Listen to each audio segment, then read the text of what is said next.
नमस्कार, सुप्रभात। आज हम बात करेंगे एक ऐसी कहानी की जो हमें बुद्धि की परीक्षा किस प्रकार से होती है इसका पाठ पढ़ाती है।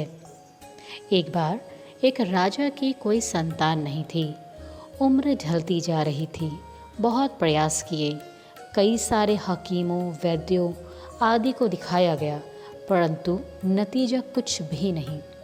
राजा को बहुत चिंता सताने लगी कि मेरे बाद राजपाट कौन संभालेगा। राजा को एक उपाय सूझा। महल के भीतर एक नया महल बनवाया गया।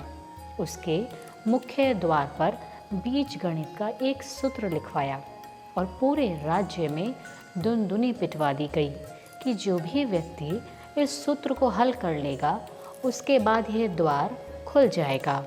वहीं इस महल का स्वामी और राज्य का उत्तराधिकारी भी कहलाएगा। अब पूरे राज्य के बड़े बड़े गणितज्ञ और विद्वान पहुंच गए, पर कोई भी उस सूत्र को हल नहीं कर सका। राजा की चिंता और बढ़ने लगी। कुछ दिन के बाद प्रयास करने वाले आने वाले भी बंद हो गए। राजा ने पास के राज्यों में भी ढिंढोरा पिटवा दिया और प्रलोभन दिया कि बहुत से लोग आने लगे, पर किसी से भी वह सूत्र हल नहीं हुआ। धीरे धीरे लोगों का आना कम हो गया। एक दिन केवल 2 ही लोग पहुँचे, जिसमें से एक गणितज्ञ थे और एक बहुत साधारण युवक। युवक की जीर्ण और शीर्ण अवस्था और कपड़ों को देखकर द्वारपाल बहुत क्रोधित हो गया और उन्हें वहाँ से भगाने के लिए कहने लगा, तुमसे यह नहीं हो पाएगा, यहाँ से जाओ। राजा की दृष्टि पड़ी तो युवक को रुकवाया गया। राजा बोले, पहले युवक को ही अवसर दिया जाएगा। युवक ने कहा कि पहले विद्वान गणितज्ञ व्यक्ति को अवसर दें, यदि इनसे नहीं होगा तब मैं प्रयास करूंगा। राजा बोले, ठीक है, आप आसन ग्रहण करें।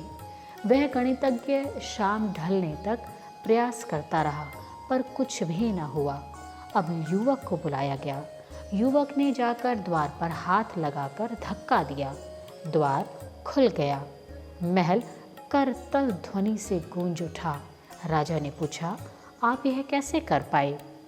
युवक ने जवाब दिया कि जब विद्वान व्यक्ति पूरे दिन जूझ रहे थे तब मुझे लगा कि यह भी ऐसे हो सकता है कि यह कोई बीज गणित का सूत्र ही ना हो एवं द्वार पर बुद्धि परखने के लिए ही लिखा गया हो। इस बात से हमें ये समझ में आता कि जीवन में हमारे कई बार बहुत सारी समस्याएं आती और किसी समस्या से जूझते रहते हैं हम, जबकि वो वास्तव में कोई समस्या होती ही नहीं है। आज के लिए इतना ही। हम कल फिर हाजिर होंगे एक नई कहानी और नई इंस्पिरेशन के साथ। आपका बहुत बहुत शुक्रिया। ओम शांति। नमस्कार।